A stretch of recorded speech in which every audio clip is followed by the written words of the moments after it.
আল্লাহর নবী বলেন, আমার আসওয়াদ বিন গালিব আমার কাছে এসেছিল, একটা ওয়াক্ত নামাজ পড়তে পারে নাই, একটা দিন রোজা রাখতে পারে নাই, একটা দিন যাকাত দিতে পারে নাই, দান করতে পারে নাই, শুধুমাত্র ঈমানের পরে ঈমানের পথে চলে আমলে সালেহ মনে করে জিহাদের ময়দানে গিয়েছে।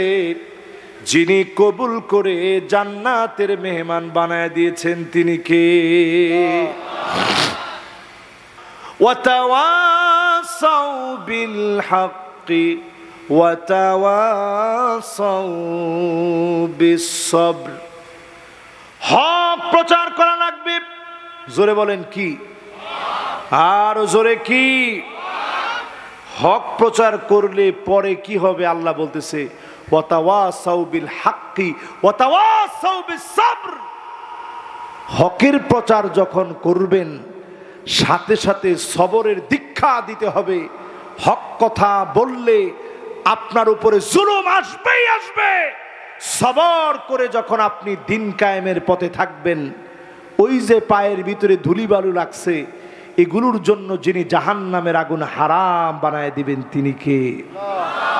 রিমান্ডে নিয়ে আপনাকে পিটিয়েছে, হাত্তা শাওকাতি ও শাকুহা, আপনি ও বলে চিৎকার করে উঠেছেন।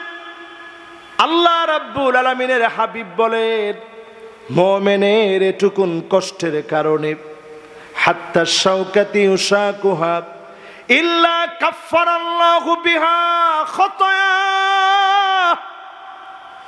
গুনাহ তো মাফ হয়েছে, জান্নাতের দরজা যিনি বুলন্দ বানায় দিয়েছেন তিনি কে? এজন্য যখনই হকের দাওয়াত দিবেন বুঝে নিবেন মার আসবে, সবর করা লাগবে। এই সবরের পরেই যিনি মুসলমানদেরকে বিজয় দেন তিনি কে? এই কথাগুলা শেষ কথা আমার।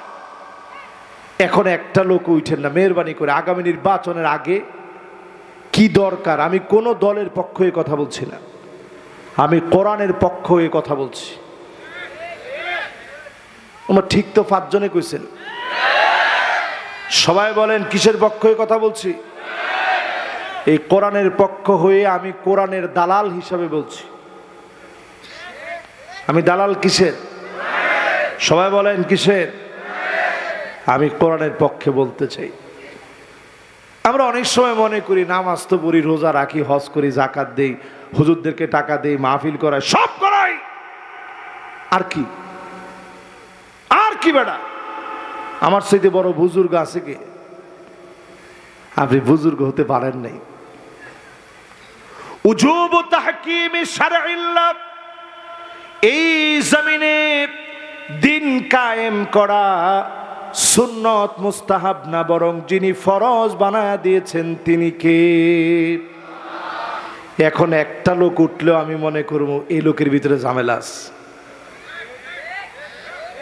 একটা লোক এখন আর ওঠার সময় নেই, কারণ এখন আমি আয়াতের শেষাংশে চলে আসছি। আপনারা কি মনে কষ্ট নিছেন? ব্যথা পাইছেন?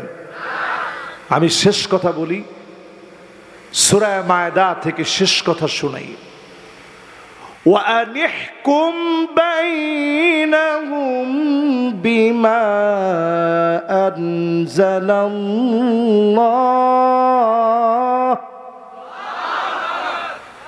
আল্লাহ বলেন বিচার করো কোরআন দিয়ে, হুকুম দাও কোরআন দিয়ে। স্বাধীনতার 53 বছর চলে গেছে, সব পেয়েছি, কোরআন দিয়ে রাষ্ট্র চলুক এমন একটা রাষ্ট্র পাই না। এখন ঠিকঠাক এত সুন্দর করে কইছেন, মনে চায় আরো 2 ঘন্টা ওয়াজ করি না, কিন্তু এটা তো সম্ভব না। আমার যেতে হবে সেই দিনাজপুরে, কালকে আবার দিনে প্রোগ্রাম আছে, মাহফিল আছে। এত্তারি ওয়াজ করার পরে আরো 30 মিনিট, তাহলে 30 মিনিট ওই যে খেলা হবে 30 মিনিট পরে, না না না, খেলা টেলা আর নাই বাবা। খেলা যে লোক কইছে এই লোকের পাত্তা আছে বেটা? মাঠে এসে দেখ, তুই খেলার লোক সব রেডি, তুই নাই। ফাজলামির আর জায়গা পায় না। খেলা হবে, খেলা হবে, লোক কই? এই লোকগুলোর আসলে ইমান যে কদ্দুর আছে আল্লাহ জানে। এরা এমন কথা বলছে, আমরা করোনার চাইতে শক্তিশালী। করোনা যখন আসছে তখন একটা একটা চিনে না।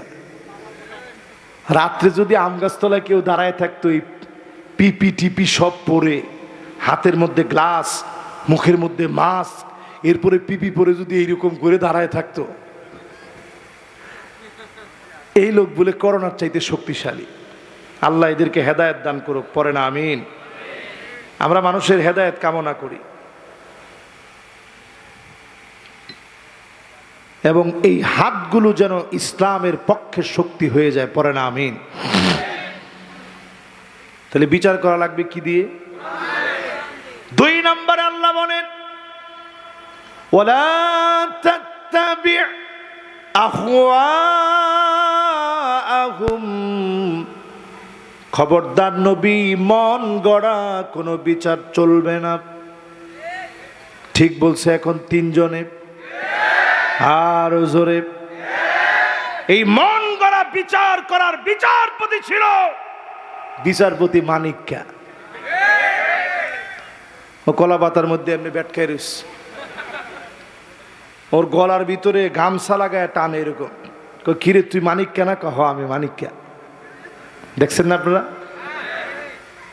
আমি কিন্তু তারে মানিক্কা বলতাম না, সে নিজেরই জিজ্ঞাসা করে, তুই মানিক্কা না? গলার টান খায়া কয় যে এখন যদি কই বিচারপতি মানিক্কা তাহলে টান বাড়বে, তো সে বুদ্ধি করেই কইছে মানিক্কা। তারে যখন সিলেটের কোর্টে উঠাবে, সিলেটবাসী কিন্তু আতিথেয়তায় খুব আগানো, এমন আতিথেয়তা দিছে, কিন্তু কষানোটা বাকি রয়েছে। যদি খালি রাজশাহীতে কোনো রকম আসতো, একেবারে ঠিক যেভাবে আপনারা কষায়া গোস্ত পাক করেন এইভাবে পাক হয়ে যেত। ঠিক কিনা বলেন? একেবারে কষায়া ফেলতো। এই জন্য বিচারপতি যারা বিচার করেন, স্কাইপি কেলেঙ্কারি থেকে শুরু করে এত বড় বড় মিথ্যাচারের সঙ্গে আপনারা ছিলেন, এগুলো সব মন গড়া বিচার মানুষের কল্যাণে নিবেদিত হতে পারে না। ঠিক কিনা বলেন? আমি কোরআন থেকে বলছি, আপনাদের যদি সন্দেহ হয়, সূরা মায়েদা 49 নং আয়াতটা এখন খুলে খালি অনুবাদটা ধরেন, দেখবেন অনুবাদের পাওয়ার কি। এরপর আল্লাহ বলেন, ওয়াহযারুহুম, নবী সতর্ক থাকা লাগবে, যাতে করে কাফেররা কোন রকম তাদের চিন্তা চেতনা ঢুকায় দিতে না পারে। সূরা মায়েদা 49 নং আয়াতে কারীমাতে আল্লাহ রাব্বুল আলামিন বলেন, আপনি খেয়াল করে শোনেন, আল্লাহ রাব্বুল আলামিন বলেন, ওয়াহযারুহুম আন ইয়াফতিনুকা আন বা'দি মা আনজালাল্লাহু ইলাইক। নবী সতর্ক থাকা লাগবে, ডারউইনের কোন তথ্য যেন দিতে না পারে, আপনার সিলেবাসের ভিতরে ট্রান্সজেন্ডারকে যেন ঢুকায় দিতে না পারে, নানা সুকৌশলে ওই লেসবিয়ান, গে, রেইনবো সংগঠনের সংস্থার তাদের কার্যক্রম যেন ঢুকায় দিতে না পারে। ছেলে ছেলে মেয়ে মেয়ে যারা আজকে সারা দুনিয়ার ভিতরে বিবাহ করে সেক্সুয়াল কর্মকাণ্ড করে আল্লাহ আযাব ডেকে আনতেছে, তাদের কর্মকাণ্ড যেন সিলেবাসে ঢুকায় দিতে না পারে। শরীফ শরীফার গল্প নাম দিয়া বাংলার সহজ সরল মানুষকে, কোমলমতি আমার ছোট ছোট বাচ্চাকে যেন ধ্বংস করে দিতে না পারে। যিনি সতর্ক থাকতে বললেন তিনি কে? এরপরে 4 নাম্বারটা শুনেন, ফাইন তাওয়াল্লাউ ফাআলাম আন্নামা ইউরিদুল্লাহু আইয়ুসিবাহুম বিবাদি যুনুবিহিম। নবী এরপরেও যদি তারা ঘাড় তেরামি করে, রাজশাহীর লোকেরা জোরে কোন কি তেরামি? আপনাদের রাজশাহীর ভাষায় কি বলে? ওই ঘাড় তেরা যারা, ফাইন তাওয়াল্লাহ মানে ঘাড় ঘুরায়। আল্লাহর কোরআনে আল্লাহ বলছে ফাইন তাওয়াল্লাহ, এরপরেও যদি নবী তারা ঘাড় ঘোরায় নেয়, ফালাম, আপনি জেনে রাখেন অচিরেই যিনি আযাব দিয়ে পাকড়াও করবে, গাট্টেরাদের ঘাড়ের রক ছিঁড়ে ফেলবে, তিনি কে? কিরকম আযাব আসতে পারে আপনি বোঝেন নাই। 5 আগস্টের আগের দিন পর্যন্ত কেউ ভাবতে পারে নাই। আওয়ামী লীগ যদি নিজেরাও ভাবতো 5 আগস্ট এমন ঘটনা ঘটবে, কারফিউ ভেঙে এলাকা পাড়া মহল্লার সব গুন্ডাগুলাকে এক হয়ে যেত, ঠিক কিনা বলে? আপনারা ঠিক বলেন না, কিন্তু তারা মনে করছিল যে কারফিউ দিছি এমনি সব তাল বেতাল হয়ে যাবে। ঠিক তো কয় দুইজনে, কি কোন আপনারা দুইজনই কোন ঠিক? তারা যদি সব পাড়া মহল্লা থেকে যাদের বয়ে যাওয়ার সাথে সাথে বান্ডিলটা আপনারা দিয়ে দিতেন, নেন, এ লোকগুলা সব গুন্ডাগুলা যদি গিয়ে এক হইতো, লক্ষ লক্ষ লোক যদি গিয়ে এক হইতো, রক্তের পরিমাণ বেড়ে যেত। রাষ্ট্রবিজ্ঞান ফেল হয়ে গেছে। কোন রাজনীতিবিদ বুঝতেই পারে নাই এত বড় একটা গেম হয়ে যাবে। জোরে কোন আল্লাহু আকবার। গটায় দিছেন কে? এই জন্য আল্লাহ রাব্বুল আলামিন বলেন, অন্যায় জুলুম যারা করবে, অবিচার যারা করবে, ঘাড় তেরামি যারা করবে, অচিরেই যিনি আযাব দিয়ে ধরবেন তিনি কে? ব্যাংকের টাকা জব্দ হয়ে গেছে, রাস্তার জায়গায় বাঁশ দিলেন, লাভ কি? এখন কানাডায় বাড়ি করলেন, লাভ কি? জঙ্গলের ভিতরে পড়ানোর জায়গাও তো এখন নাই। একজনের দাড়ি ছিল কত লম্বা লম্বা, আমরা ওনাকে আদর করে মহব্বত করি তো দরবেশ বলতাম। পরে আমরা তাকায় দেখি না, উনি তো দরবেশ না, উনি ধরেছে বেশ, ঠিক কিনা বলেন? এরপরে আল্লাহ কি বলে একটু খালি শুনেন, আমি খালি অনুবাদ করতেছি, তাফসিরে গেলে লম্বা সময় লাগবে। আল্লাহ রাব্বুল আলামিন 5 নম্বরে বলেন, ওয়া ইন্না কাসীরাম মিনান নাসি লাফাসিকুন।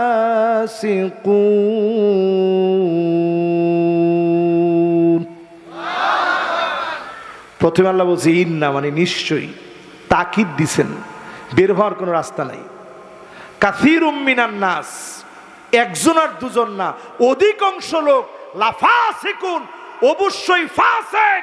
যারা কোরআনের বিরুদ্ধে দাঁড়াবে, আল্লাহর ফতোয়া অনুযায়ী তারা ফাসিক, ঠিক কিনা বলেন? আমি হুজুরের ফতোয়া না, কার ফতোয়া? জোরে কোন? আল্লাহ কয় খালি ফাসিক না, লাফাসিকুন, অবশ্যই ফাসিক। 92% মুসলমানের দেশে এখনো যদি আপনি কোরআনের পক্ষে না আসেন, আপনি ফাসিকই রয়ে গেলেন। ফতোয়াটা কি আমার? না না, আপনি একটু খুলে দেখে কোন না, ফতোয়াটা কার? মাশাআল্লাহ। এরপরে 6 নম্বরে আল্লাহ রাব্বুল আলামিন বলেন, আফা হুকমাল জাহিলিয়াতি ইয়াবগুন।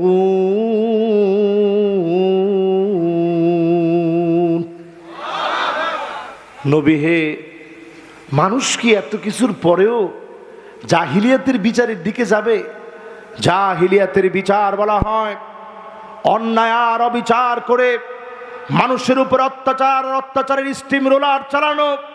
আজকে আপনি তাকায় দেখেন, আইনাগর যারা বানালো, আলেমদেরকে যারা জুলুম করলো, ইসলাম পন্থীদেরকে যারা আটকালো, কোরআন নিয়ে দাস দিলে জঙ্গি বৈঠক বলে যারা চালায় দিল সবগুলা জাহেল, জাহালাত তাদের মধ্যে আছে, ঠিক কিনা বলে?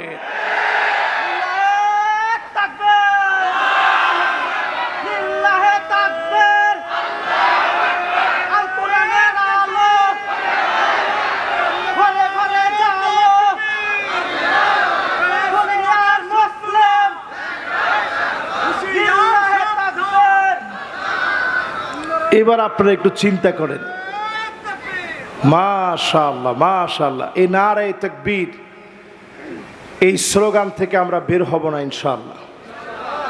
এটা আমাদের বিজয়ের একটা স্লোগান। বাংলাদেশের অনেক মানুষ বলছে যে নারায়ে তাকবীর স্লোগান এটা তো অমুক দলের স্লোগান। তোমার ঠিকও তো কর না। এখন আমরা দেখেছি এটা শুধুমাত্র কোনো দলের না, এটা মুসলমানদের স্লোগান, ঠিক কিনা বলে?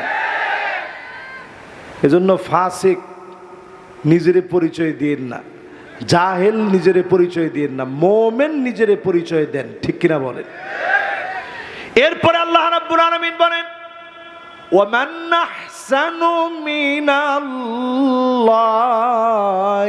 হুকমা,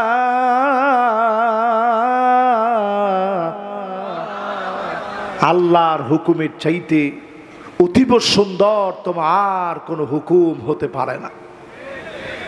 এই যে এই কিতাবের চাইতে সুন্দর আর কোনো কিতাব হতে পারে না। জোরে করে আল্লাহু আকবার। একটু পইরা দেখেন 8 নম্বরে আল্লাহ রাব্বুল আলামিন বলেন, লিকাওমি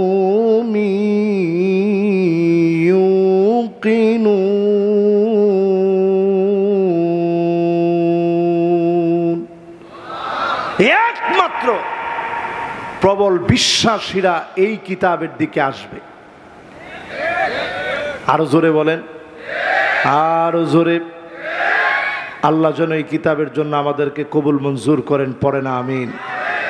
হক বাতিলের এই পথ ধরে, কণ্টকাকীর্ণ এই পথ মাড়িয়ে জমিনে দিন বিজয়ের জন্য যদি আবার পরীক্ষা দেওয়া লাগে, জাগ্রত হয়ে পরীক্ষা দিব, ইমানের পথ আমরা ছেড়ে যাব না, ঠিক কিনা বলে? প্রিয় ভাইরা আমার, সূরা আসর এমন একটি সূরা, লাকাফাতহু, শুধু যদি এই সূরাটা আল্লাহ নাজিল করতেন আর গোটা কোরআন যদি নাও দিতেন, ইমাম শাফিঈ রাহিমাহুল্লাহ বলেন এই একটা সূরা যথেষ্ট হয়ে যেত। জোরে কোন আল্লাহু আকবার।